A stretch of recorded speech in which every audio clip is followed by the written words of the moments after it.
ബ്രേക്ക്ഫാസ്റ്റിന് ടിഫിൻ കൊടുത്തു വിടാനുമായിട്ട് പാസ്ത ഉണ്ടാക്കുന്നത്. അപ്പം ഞാൻ ഇന്ന് പച്ചക്കറികളൊന്നുമില്ല, സവാള മാത്രമേ ചേർക്കുന്നുള്ളൂ. അപ്പോൾ ഒരു 2 സവാള എടുത്തിട്ടുണ്ട്.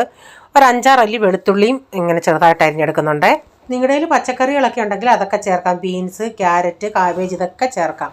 അപ്പോൾ ചായ അപ്പുറത്ത് വെച്ചിട്ടുണ്ട്. അത് ചായയൊക്കെ തിളച്ച് എന്നിട്ട് ഇനി ചായ ഒന്ന് ഓഫാക്കി ഇടണം. അപ്പോൾ പാസ്ത ഞാനിവിടെ നിന്ന് വെള്ളം തിളച്ചിട്ട് അതിൻ്റെ അകത്ത് പാസ്ത ഇട്ട് കൊടുത്തിട്ടുണ്ട്. അതിലേക്ക് ഉപ്പും ചേർത്തിട്ടുണ്ട്. എന്നിട്ട് അത് വെള്ളം വാലാനായിട്ട് ഇട്ടിട്ട് അത് നോർമൽ വാട്ടർ ഒഴിച്ച് അതൊന്ന് കഴുകിയെടുക്കുവേ. അപ്പോൾ ചീനച്ചട്ടി വെച്ച് ഓയിൽ ഒഴിച്ചിട്ട് അതിലേക്ക് സവാളയും വെളുത്തുള്ളി ഇട്ടിട്ടുണ്ട്. ഞാൻ ഇഞ്ചി പേസ്റ്റ് ചേർക്കാൻ മറന്നുപോയേ, അതുകൂടെ 1 ടീസ്പൂൺ ചേർത്താൽ നല്ലതാണ്. അപ്പോൾ ഈ സവാളയൊക്കെ ഒന്ന് വഴന്ന് വന്നുകൊണ്ട് ഞാൻ അതിലേക്ക് ഒരു 1/4 ടീസ്പൂൺ മഞ്ഞൾപ്പൊടി, 1 ടീസ്പൂൺ കാശ്മീരി മുളക് പൊടി, 1 ടീസ്പൂൺ മല്ലിപ്പൊടി, 1/2 ടീസ്പൂൺ ഗരം മസാല, ഒരു 3/4 ടീസ്പൂണോളം കുരുമുളക് പൊടി, ഇതെല്ലാം കൂടെ ഒന്ന് നന്നായി മൂപ്പിച്ചതിന് ശേഷം ഇതിലേക്ക് ആവശ്യത്തിന് ടൊമാറ്റോ സോസും ചേർക്കുന്നുണ്ട്. ആവശ്യത്തിലുള്ള കുറച്ച് ഉപ്പ് കൂടെ ചേർക്കുന്നുണ്ട്. എന്നിട്ട് ഞാൻ ഇച്ചിരി മയോണൈസും ചേർത്തിട്ട് നമ്മൾ വേവിച്ച് കഴുകിയെടുത്ത് പാസ്ത ഇതിലോട്ട് ഇട്ട് കൊടുത്തിട്ട് നന്നായി മിക്സ് ചെയ്തെടുത്താൽ മതി. അപ്പം നമ്മുടെ പാസ്ത ഇവിടെ റെഡി ആയിട്ടുണ്ട്. ഇതിവിടെ പിള്ളേർക്കെല്ലാം മിക്ക കുഞ്ഞുങ്ങൾക്കും ഇഷ്ടപ്പെടുന്ന ഒരു ബ്രേക്ക്ഫാസ്റ്റാണ് ഇത്, ഈ പാസ്ത.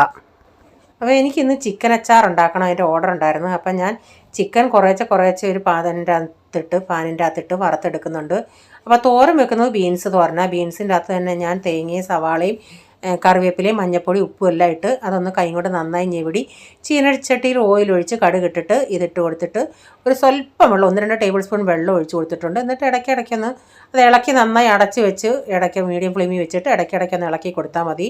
ഇപ്പം നമ്മുടെ തോരനൊക്കെ ഇവിടെ റെഡി ആയിട്ടുണ്ട്. പിന്നൊരു മിക്സ് മെഴുക്ക് പുരട്ടി ഉണ്ടാക്കുന്നത്, അതായത് എൻ്റെ കുറച്ച് പൊന്തങ്കായ ഉണ്ടായിരുന്നു.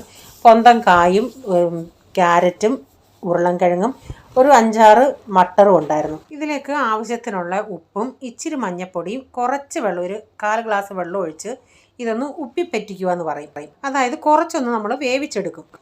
അപ്പോൾ ഇത് ഞാനിതൊന്ന് അടച്ചൊന്ന് വേവിക്കട്ടെ. അപ്പം കുറച്ച് കഴിഞ്ഞാണെങ്കിൽ അത് വെള്ളമൊക്കെ വറ്റി വെന്ത് വന്നിട്ടുണ്ട്. ഇത് ചോറിനും ചപ്പാത്തിക്കൊക്കെ കഴിക്കാൻ നല്ലൊരു കൂട്ടാനാണ്. അപ്പം ഞാനിവിടെ പാൻ വെച്ച് അതിലേക്ക് ഓയിൽ ഒഴിച്ച് അതിലേക്ക് കാശ്മീരി മുളക് പൊടിയും ഒരു 1/2 ടീസ്പൂണോളം ഗരം മസാലയും കൂടെ ചേർത്ത് നന്നായി ഒന്ന് മിക്സ് ചെയ്തിട്ട് നമ്മൾ ഈ ഉപ്പി പറ്റിച്ച് ഇതൊന്ന് ഇതിലോട്ടിട്ട് കൊടുക്കുന്നുണ്ട്. എന്നിട്ട് ഇത് നന്നായി മിക്സ് ചെയ്തിട്ട് ചെറിയ തീയിലിട്ടൊന്ന് മുരിച്ചെടുത്താൽ മതി. അപ്പം നല്ല അടിപൊളി ടേസ്റ്റുള്ളൊരു മെഴുക്ക് പുരട്ടിയായത്.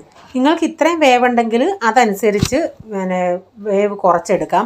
എനിക്കിങ്ങനെ കുഴഞ്ഞിരിക്കുന്ന ഇഷ്ടം, അതുകൊണ്ടാണ് ഞാൻ ഇത്രയും അങ്ങ് വേവിച്ചത്. അപ്പോൾ ഈ വീഡിയോയുടെ ഫുള്ളായിട്ടുള്ള വീഡിയോ ആർക്കെങ്കിലും കാണാൻ താല്പര്യമുണ്ടെങ്കിൽ ഞാൻ വിജീസ് കിച്ചൻ ചാനൽ വ്ളോഗിലിട്ടിട്ടുണ്ട്.